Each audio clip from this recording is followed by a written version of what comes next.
Namaskar, welcome to another video of elimination techniques practice for Civil Services Exam 2026. Here we have question 39 of CDS first 2026 set A question and यहाँ पर multi dimensional poverty index के बारे में पूछा है and चार option दे रखे हैं। अब मल्टी डायमेंशनल पॉवर्टी इंडेक्स काफ़ी प्रिपेरेबल है, काफ़ी इम्पोर्टेंट भी है, तो स्टैंडर्ड फैक्ट हाँ बिल्कुल है। तो जिसको अवेयरनेस है, खासकर कि जो सीनियर एस्पायरेंट्स होंगे जिन्होंने 2-3 साल हो गए तैयारी करते हुए, उनका तो ये क्वेश्चन एकदम इजीली 10 सेकेंड्स में ही सॉल्व हो जाएगा फर्स्ट राउंड में ही। ठीक है, बहुत सिंपल क्वेश्चन है उन लोगों के लिए, लेकिन जो बिगिनर स्टूडेंट हैं, जो एकदम फर्स्ट अटेम्प्टर हैं, जिनकी तैयारी बहुत अच्छी नहीं होती है, वो लोग कंफ्यूज हो सकते हैं। बिकॉज जिस तरीके के यहाँ ऑप्शंस बनाए गए हैं, इंटेंट यही है कि कंफ्यूज किया जाए। देखो ऑप्शंस अगर पढ़ोगे तो measuring each persons overlapping deprivations across health education standard of living, फिर आगे भी सिमिलर सी बात करी है, each person separate efficiencies across wealth income standard of living, फिर each person poverty health happiness ownership of vehicles and measuring inequalities and deprivation across wealth income standard of living। तो चारों ऑप्शंस बहुत similar हैं।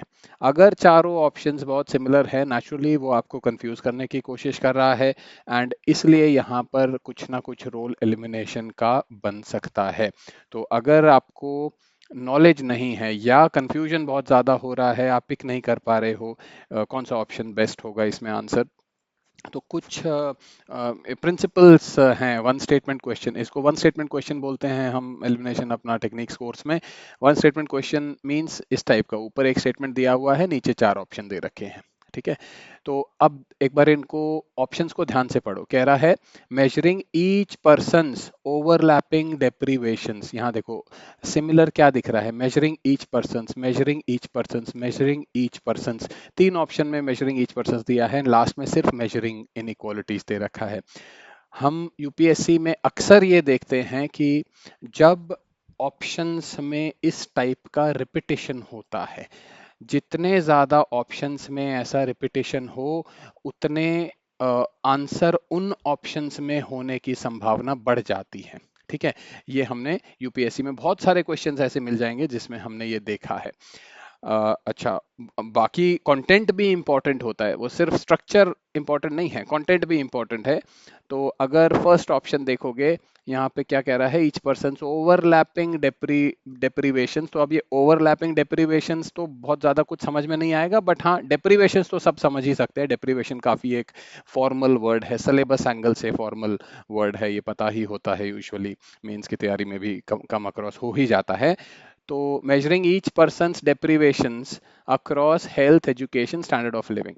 तो अगर इसको syllabus के angle से देखोगे तो हाँ, इसमें बहुत अच्छा वेट है, बहुत अच्छा वाइब है। Because health education standard of living, ये तीनों बहुत फॉर्मल टर्म्स हैं सिलेबस के एंगल से। जब भी हम सोशल इश्यूज की बात करते हैं, पब्लिक इश्यूज, सोशल सेक्टर की बात करते हैं, तो health education standard of living बिल्कुल ये टर्म्स हैं जो काफी रिपीट होते हैं। तो सिलेबस के एंगल से ये काफी अच्छा ऑप्शन बन रहा है। ठीक है, आंसर ए हो सकता है, मैं ये नहीं कह रहा ए ही आंसर है, लेकिन इन द फर्स्ट गो, पहली नजर में हमको आंसर ए एक पोटेंशियल सोल्यूशन हो सकता है इस क्वेश्चन का।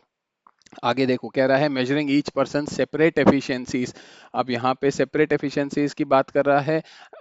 हम ये नहीं कह रहे हैं कि ये सेपरेट एफिशिएंसीज की वजह से गलत हो जाएगा, लेकिन हाँ there is a difference between A and B. तो separate efficiencies across indicators of wealth income and standard of living. अब देखो wealth income and standard of living, ये भी सिलेबस के हिसाब से ठीक ठाक एंट्रीज हैं, मतलब हम इसको बिल्कुल ऐसा कैजुअल या इनफॉर्मल नहीं बोलेंगे।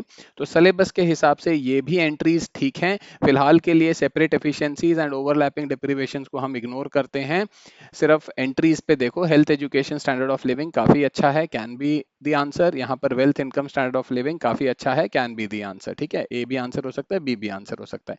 सी को देखोगे तो मेजरिंग ईच पर्सन पॉवर्टी। अब देखो यहाँ पर तो कतई डायरेक्ट रिपीट हो गया, यहाँ देखो पॉवर्टी, यहाँ देखो पॉवर्टी। जब ऐसा होता है, when you have one term in the question and उस क्वेश्चन का एकदम रिपीटेशन, डायरेक्ट रिपीटेशन किसी ऑप्शन में अगर हो रहा हो, तो अक्सर वो ऑप्शन बहुत अट्रैक्टिव बन जाता है। अब खुद सोचो, जो बच्चा जिसने तैयारी नहीं करी होगी और जिसको बहुत कंफ्यूजन है इस क्वेश्चन में, is this not the option जो वो सिर्फ पॉवर्टी वर्ड की वजह से, क्योंकि क्वेश्चन में भी पॉवर्टी है, तो सिर्फ पॉवर्टी वर्ड की वजह से बहुत इसको ये बायस करेगा कि हाँ ये आंसर हो सकता है। अंडर प्रेशर बहुत हाई चांस होता है कि ऐसे ऑप्शंस को आंसर मार्क कर देते हैं बच्चे। तो ये बाय एक्सपीरियंस हमने देखा है पीवाईक्यूज में, जब इस टाइप का बिल्कुल डायरेक्ट रिपीटेशन होता है तो वो अक्सर आंसर नहीं होता, और इसी को स्टूपिडली सिंपल बोल देते हैं, टू इनवाइटिंग बोल देते हैं। तो एक तो पॉवर्टी की वजह से ये टू इनवाइटिंग बन रहा है, दूसरा देखोगे तो व्हीकल्स वगैरह की बात कर रहा है। अब इंडिया तो भाई एक गरीब देश है, अमेरिका तो है नहीं कि हम व्हीकल्स में, जब हम पॉवर्टी नाप रहे हैं तो व्हीकल्स तक की बात करेंगे। साइकिल भी नहीं होती हिंदुस्तान में तो लोगों के पास, ठीक है, व्हीकल कहाँ से होगी। तो ये तो बहुत ही इनअप्रोप्रिएट हो गया, है ना। यहाँ देखो, health education standard of living ठीक है, wealth income standard of living भी ठीक है, लेकिन जब व्हीकल्स की बात आ जाएगी तो ये ठीक नहीं है। तो सी तो हटा दो। फिर डी की बात है, मेजरिंग इनइक्वालिटीज एंड डेप्रीवेशन, यहाँ तक ठीक है। In respect of wealth income standard of living, अब यहाँ देखो wealth income standard of living repeat हो रहा है, wealth income standard of living repeat हो रहा है, तो ये भी ठीक है, कैन बी द आंसर। तो अब ए बी और डी में कैसे चूज करें? देखो, एक बहुत बड़ा हिंट ये है कि 3 options out of 4 are talking about measuring each person's, तो आंसर इन तीनों में से होने का बहुत हाई चांस है, ठीक है। दूसरी बात, टर्म देखो, मल्टी डायमेंशनल पॉवर्टी इंडेक्स, यहाँ पर पॉवर्टी नापने की बात हो रही है। जब पॉवर्टी की हम बात करेंगे सिलेबस एंगल से, just just try to think about, जब हम पॉवर्टी, जनरली तुम सिलेबस एंगल से, मेंस के एंगल से ही सोच लो, पॉवर्टी की जब बात करोगे, क्या तुम वेल्थ जैसी चीजों की बात करोगे? ठीक है, यू माइट थिंक कि यार इनकम इनकम तो सभी की होती है, गरीब आदमी की भी इनकम तो होती ही है ना। Standard of living is a very formal, in fact सभी में है, देखो स्टैंड ऑफ लिविंग ठीक है, उसमें कोई दिक्कत नहीं होगी। स्टैंड ऑफ लिविंग बहुत फॉर्मल एंड बहुत अच्छा, एकदम बढ़िया टर्म है, तो इसमें तो कोई डिस्प्यूट नहीं हो सकता। लेकिन यहाँ देखो, क्या पॉवर्टी नापते समय एक वेल्थ जैसे, जो कि एक स्टॉक कॉन्सेप्ट है, स्टॉक एंड फ्लो कॉन्सेप्ट होता है ना इकोनॉमी में, स्टॉक मतलब एक कलेक्शन ऑफ मनी को हम वेल्थ बोलेंगे, है ना। स्टॉक मतलब कलेक्शन वाला वो है, I am not a economy teacher यार, थोड़ा एडजस्ट कर लेना।